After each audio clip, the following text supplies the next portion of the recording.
Es un grandísimo honor recibir en esta casa, donde se escucha palabra y música desde hace más de 4 siglos, una experiencia escénica como Vano Fantasma de Niebla y Luz a cargo de la compañía La Otra Arcadia.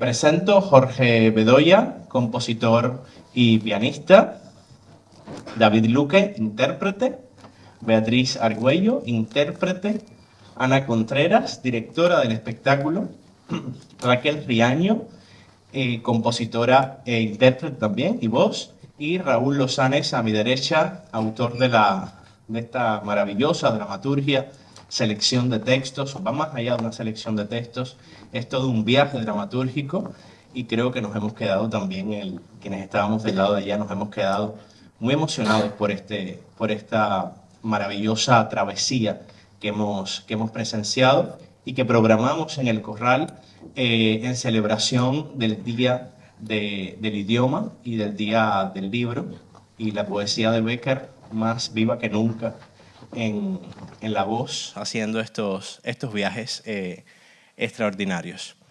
Enseguida tendrán la palabra y tendréis la oportunidad también de preguntarles. Querría comenzar contigo, Raúl, que nos cuentes un poco La Otra Arcadia, Bécquer, y es una segunda estación de este proyecto.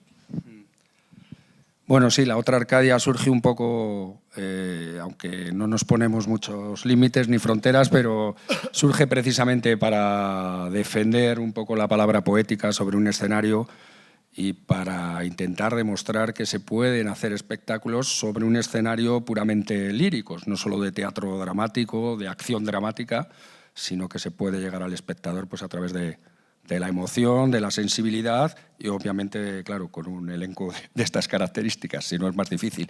Pero sí, surge un poco así la idea de montar esta compañía. Montamos ya un espectáculo de poesía mística que se llamaba Esta Divina Prisión, bueno, que se llama, porque todavía sigue por ahí. Luego hicimos también durante el confinamiento para el Festival de Otoño y el Teatro de la Abadía pues un espectáculo adaptado que era Prisiones del Alma, que bueno, era teatro confinado. Y luego, pues como nos gustan los retos difíciles, primero era la poesía mística, que la gente así a priori a algunos parecía que les echaba para atrás. Pues ahora nos hemos aventurado con el siglo XIX y con Bécquer, que creemos que tenía una especie de, en fin, no sé, de San Benito, de algo ñoño, cursi, y bueno, pues queríamos demostrar un poco que no es nada cursi, que es un poeta muy universal, muy vivo, que de él bebe toda la literatura posterior, desde el modernismo, los Machado, toda la generación del 27, hasta nuestros días, hasta mediados de siglo, donde bueno, pues poetas, yo qué sé, como Juan Rejano, por ejemplo, pues era un admirador absolutamente incondicional de Bécquer, ¿no? Bécquer creo que es un autor que, en contra de lo que se ha dicho muchas veces, pues no habla tanto del amor, el amor, digamos, naif o de la cosa trivial y frívola, sino que a partir de una experiencia muy concreta logra muy pocos versos conectarte con una idea y con un pensamiento universal. Por eso es el autor más leído, el poeta más leído en España después de Cervantes, el autor más leído, que se dice pronto. Entonces yo creo que enseguida logró conectar con la sensibilidad de su tiempo y así lo apreciaron otros autores, como digo, posteriores. Yo creo que sus poemas, de hecho en esta dramaturgia, pues lo que hemos intentado es precisamente demostrar eso, ¿no? Ver cómo en el fondo la idea de la mujer amada está perfectamente conectado con la de la musa, que es la inspiración, o con la de la búsqueda de un ideal de perfección, con un ideal moral, ético, y todo eso funciona asociado en un ente maravilloso, fantasmagórico, que es el que encarna un poco Beatriz Argüello. Muchas gracias. Sí, absolutamente. Y si no, hay una parte misteriosa en este vano fantasma que también es hermoso que quede oculta. Acción, emoción, poesía y pensamiento son las palabras desde la que la Fundación Teatro de la Abadía, que gestiona también este espacio, lanza o propone para su oferta a las ciudades donde trabajamos, que son las ciudades de Madrid y de Alcalá, y en este espectáculo está todo ello. Ana, cuéntanos por favor sobre la propuesta, cómo hacer ese viaje, cómo esa palabra que habitualmente leemos, la palabra, esos versos extraordinarios de Bécquer. Yo estaba hace un rato, pues viendo la variedad de metros de rimas que tiene, la riqueza, es decir, todo lo que agarró de lo que había y todo lo que legó a la posteridad. Es decir, esas silbas extraordinarias, eso, es decir, cómo va, los distintos tipos de versificación que tiene. ¿Cómo esa palabra se hace carne en el escenario? ¿Cómo es este viaje para ti, más allá de lo que hemos disfrutado hoy?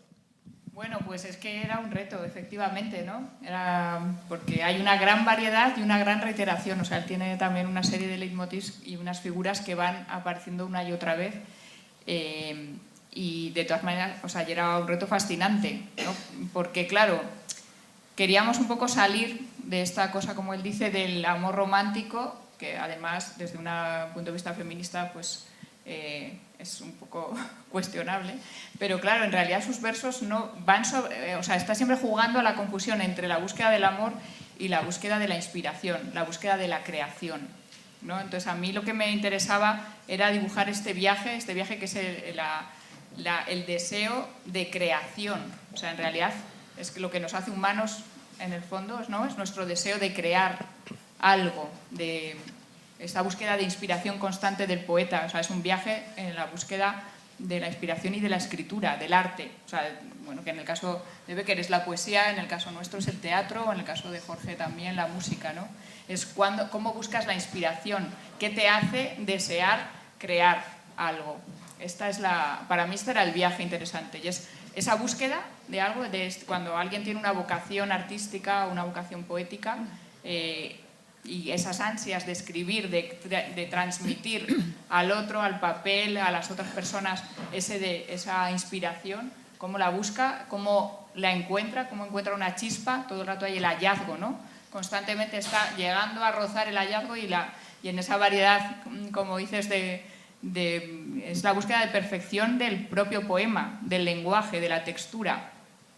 Y luego, bueno, pues va pasando por sus tránsitos, su noche oscura del alma. La dramaturgia que ha hecho Raúl está muy bien dibujado, ¿no? Como lo encuentra, lo pierde, se encuentra solo, esta soledad esterial, y además está en agnórisis al saber o sea, este es el viaje, ¿no? El saber que un día morirá, y la gloria o el amor dan igual, pero gloria y amor están todo el rato unidos en el viaje poético. Entonces, para mí el reto era cómo transmitir este viaje de la manera más sugerente, ambigua, fantasmagórica y compleja, ¿no? Y de qué manera transmitir esta belleza del poema a la belleza en el escenario, solamente con los cuerpos, con un vestuario contemporáneo, como hemos visto, y eso, con las voces y los cuerpos, ¿no? Cómo buscar este gesto que pudiera transmitir que esto no va de una historieta de amor naturalista, sino que estamos hablando de este deseo de belleza.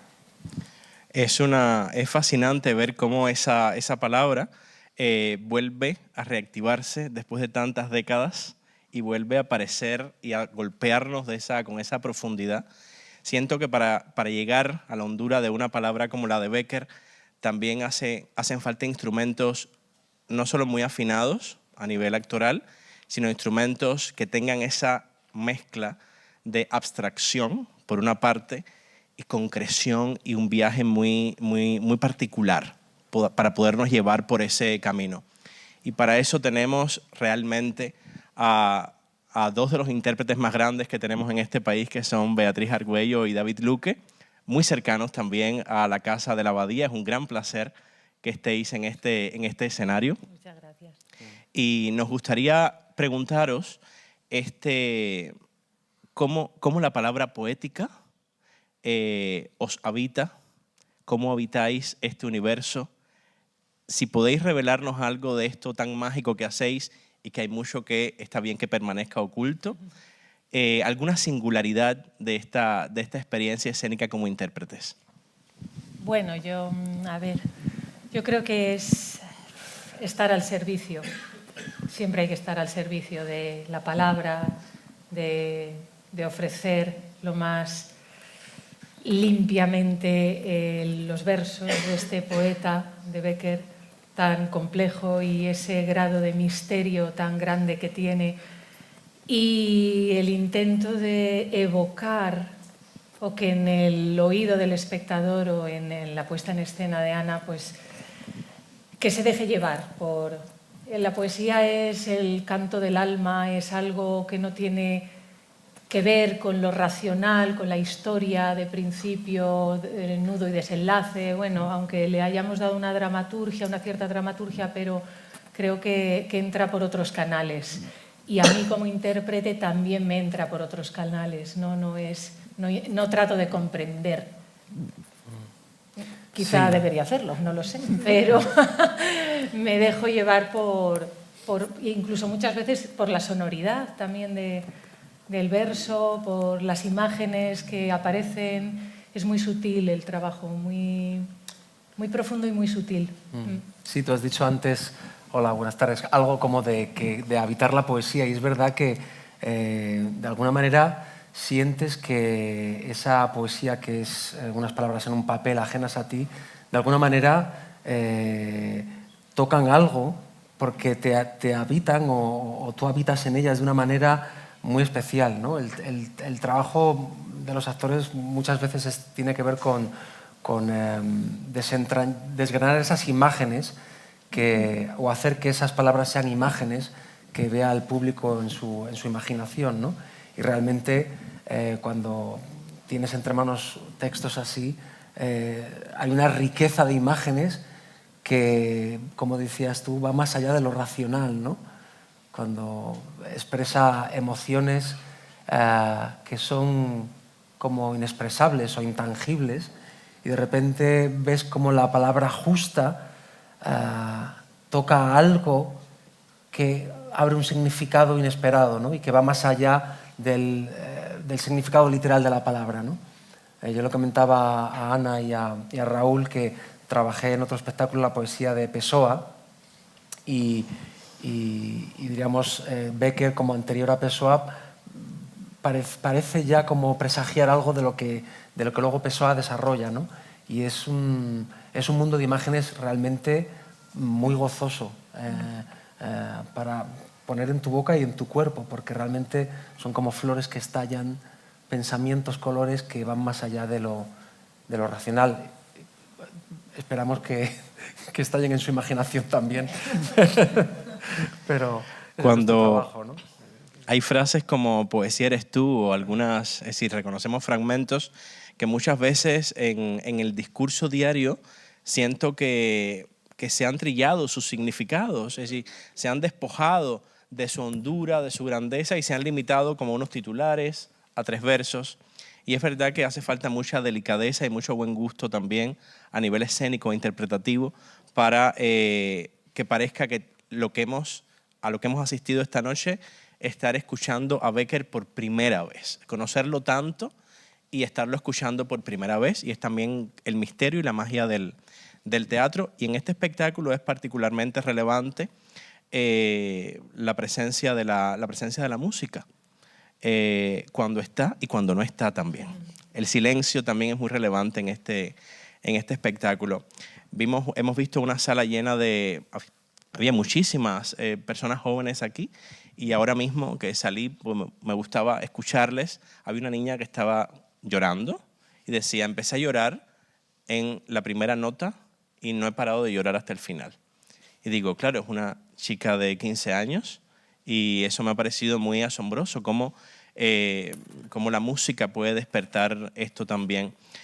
Jorge, te querría preguntar cómo es la experiencia, es decir, la experiencia de creación de este universo sonoro, y si nos quieres y puedes revelar algo sobre esto. ¿Es algo que con el material dramatúrgico vas avanzando previamente, en soledad? ¿Es algo que se compone en colectivo? se va transformando. Cuéntanos un poco. ¿Esto Sí, se sí, me sí. escucha? Sí. A ver, ¿qué te cuento? Es que tenéis una dialéctica muy buena todos. Pero, a ver, yo te diría, o sea, yo bueno, me dedico a componer, doy conciertos con obras mías, entonces a la hora de componer para obras de teatro, para otras cosas que no sean, digamos, un concierto mío o una obra que sale per se, realmente no cambia mucho. O sea, yo cuando compongo por emociones, por momentos que me dan. En este caso, ellos me ayudan a mí mucho porque... Te miro a ti, pero realmente estoy aquí con vosotros, perdonad. Me ayuda porque al final no es... Yo no llego a mi casa, leo el texto y hago... Oh, vaya sol y vaya re veo aquí.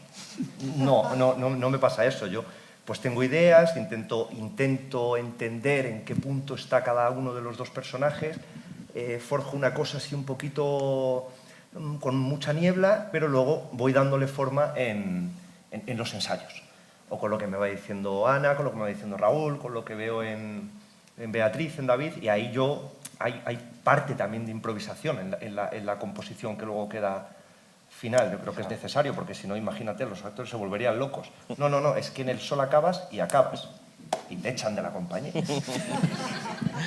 Jorge, muchas gracias. Raquel, me parece muy fascinante también el viaje que haces de cómo estas estrofas clásicas entran dentro de una sonoridad tan contemporánea. Las llevas al pop, las llevas a otras zonas, y creo que es una investigación que no comienza con este espectáculo. Cuéntanos un poco.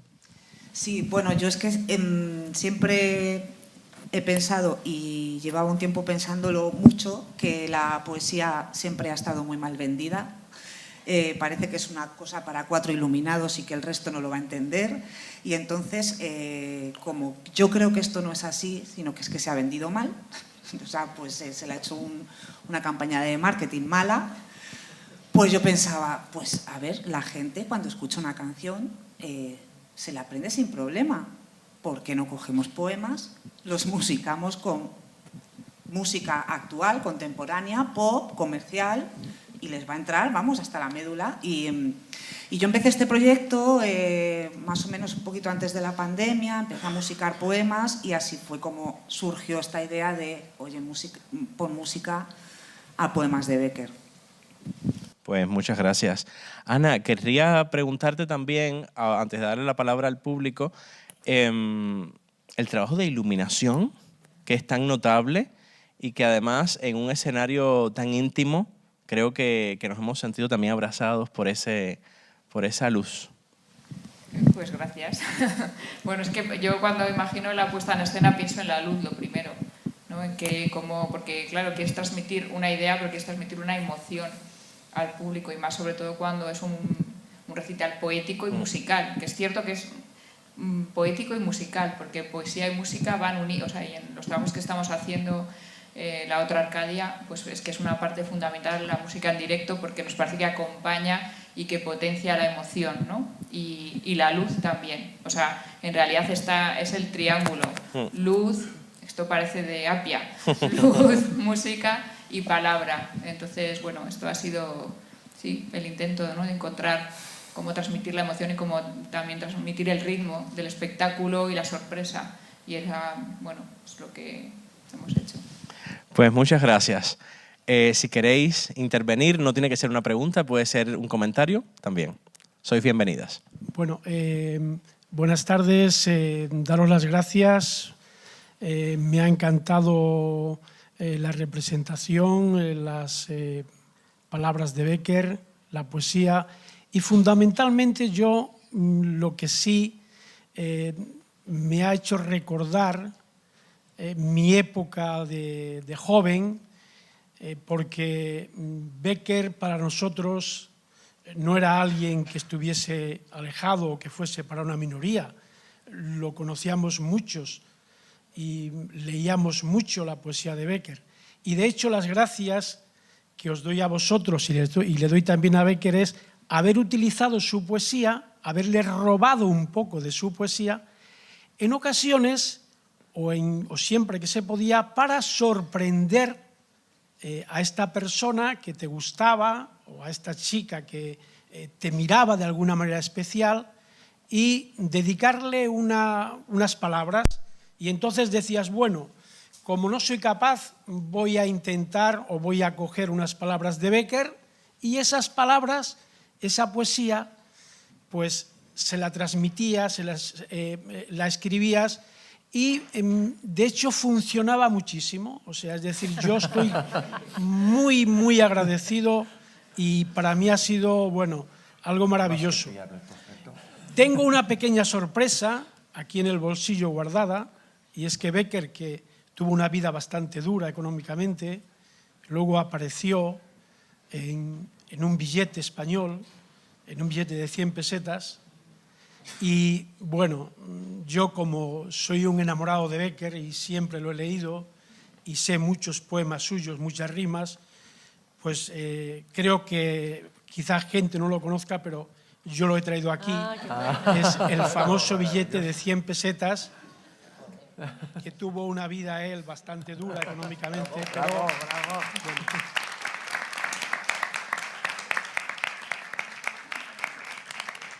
bueno, pues únicamente eso, gracias y, en fin, nada más. Pues yo quería contar una anécdota, porque el año pasado, cuando empezamos a trabajar sobre este espectáculo, bueno, yo doy clases en la RESAT, y un alumno de dramaturgia, pero me lo contó sin saber que estábamos haciendo este espectáculo, me dijo, bueno, él es polaco, y él empezó a leer a Bécquer en polaco, y dijo, bueno, esto es el poeta más grande que jamás he leído, pues voy a aprender castellano solo para leerlo en castellano. No solo aprendió castellano, sino que se vino aquí a Madrid a vivir, y después entró en la escuela a estudiar dramaturgia, porque es como enamorado de la poesía de Bécquer en polaco, imagínate. Sí. ¿Alguna pregunta?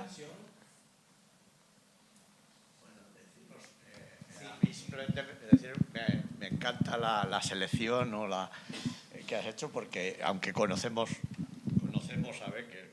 Funciona, está en función. Que conocemos a Bécquer de mucho, pero la verdad es que me ha parecido la poesía que habéis narrado hoy aquí tan atemporal, que le he llegado a decir a mi mujer, digo, es que parece imposible que lo escribiera en aquella época, porque es muy, muy, muy actual y muy, muy atemporal, vamos. Entonces, en ese sentido, muy, muy sorprendido, como que hubiera vuelto a conocer a Bécquer, lo que decía usted. Y también estoy impresionado con la música de ella. Me parece fantástica. No sé si todas tus otras composiciones por libre también son así, tan son así, minimalistas y tal, pero me ha parecido fantástica, y me parece que sí que es verdad que te has ajustado también mucho a cómo iba la situación, ¿no? Me parece muy bien. Pues nada, muchas gracias. Y bueno, sobre todo la selección la ha hecho usted, ¿no? Está muy bien, ¿no? Porque no, como dice, se aleja mucho de lo que conoce. Vamos, hay un par de cosas que te suenan, pero casi todo es más desconocido, ¿no? Bueno, yo creo que también tiene mucho que ver provocar esa sensación, que me alegra mucho que haya sido así, tiene que ver precisamente también con todo el trabajo que ha hecho Ana y han hecho ellos como intérpretes, porque los poemas son los que son. Yo, además, está mínimamente tocado, algunas cosas hemos pasado de la segunda persona a la tercera o algo así, pero, en fin, está mínimamente tocado, y creo que también es que... claro, al plantearlo escénicamente desde otro lugar, yo creo que se produce un poco eso, que tiene también mucho que ver con esto que ha dicho antes Abel. Yo el otro día esto lo comentaba con ellos en una entrevista que nos hicieron en la radio, esta cosa de las rimas más trilladas, las de, pues bueno, que es poesía, y tú me lo preguntas, tal. A veces lo hemos banalizado y lo hemos llevado a un lugar que es que no es realmente... O sea, Bécquer ahí no está hablando de poesía eres tú porque eres muy guapa.